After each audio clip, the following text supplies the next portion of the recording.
Thank you, Mr. Chair, members of the body. I have a question for the sponsor. Senator Small, do you yield? I yield. Mr. Chair, Senator Small,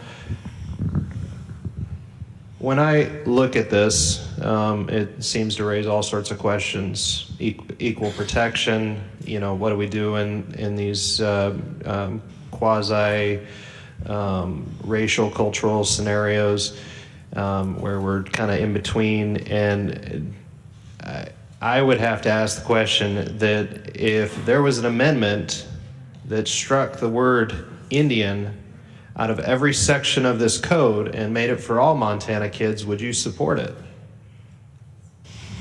Yeah, I actually voted on that bill, I think, last week. It went across here 50-0.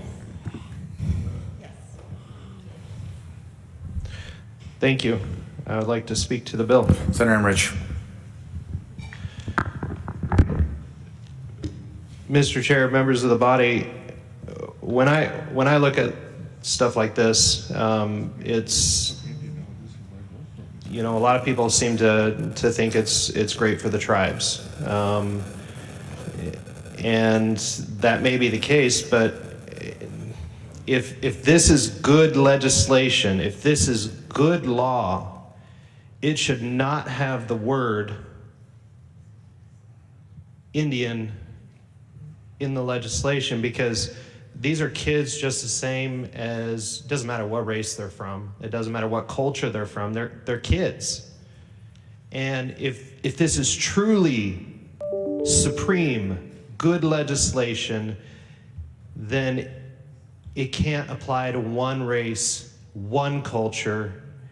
And as long as it does, and it's not equal among all Montana children, then this doesn't need to be in Montana code. And if this legislation applied to all Montana children, I'd probably support it. But as it sits, I think it's divisive. I don't think it furthers the idea that we're all equal.